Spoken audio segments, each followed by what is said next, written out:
Whatever you call them, every family has traditions. Habits either passed down generation to generation or new habits just started that we hope will continue to be passed down generation to generation. In my household, Friday nights begin with a reading of Genesis 2, the seventh day of creation in particular, and end with a family movie. Maybe your family has traditions attached to holidays or milestones, but the point is simple. If you are part of a family, you have family traditions. Genesis 12 begins with a new family, the family of Abram. Though Abram does not know God yet, God calls him to go. With this call is the promise that God will bless Abram's family of children with land and with a great name, but also the promise that Abram's family will bless the nations. This is known throughout this biblical scholarship as the Great Abrahamic Covenant, something that goes on to be foundational to the story of God. But there's a bit of a wrinkle in this promise between God and Abram. We already know that Abram's wife, Sarai, is barren. Abram is 75 years old. He's well past the age of having children. So we find Abram in the middle of his long life with no children, no land, being called by a God that he does not know to leave everything that he does know.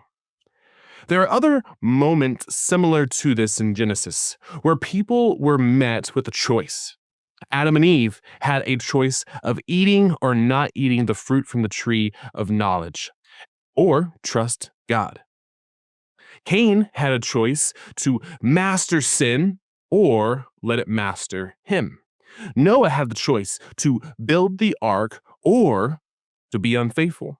And now Abram must choose what kind of family tradition he'll follow. Will he attempt to make his own name great, like the people of Babel, or will he trust in God to sustain him? Abram, as we see in this passage, trusts God and he goes.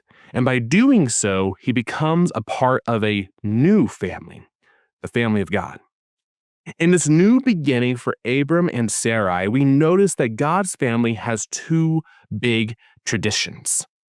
The text says this in Genesis 12, 6 through 9. Abram traveled through the land as far as the oak tree of Moreh of Shechem.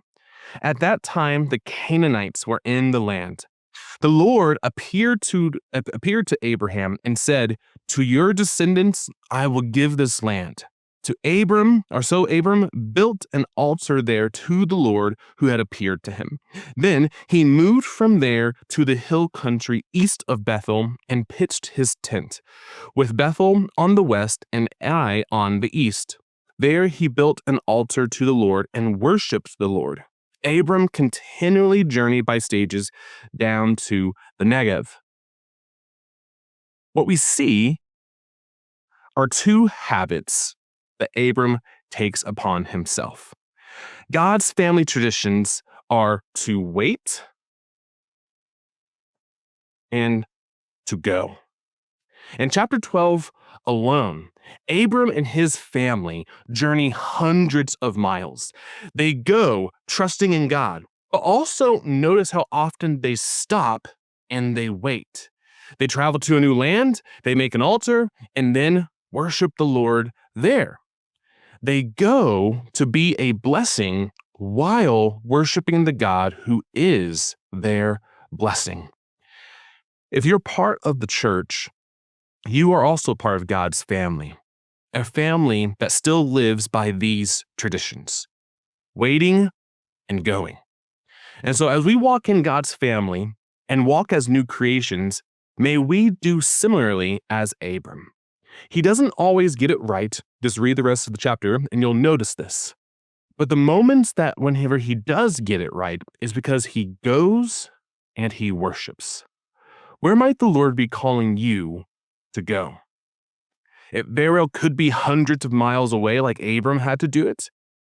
It more likely is to go to the people who are actually in your own home. or maybe to go down the street to your neighbors. Wherever it is, we are called to go and be blessings by telling others about the source of our blessing, and that is Jesus.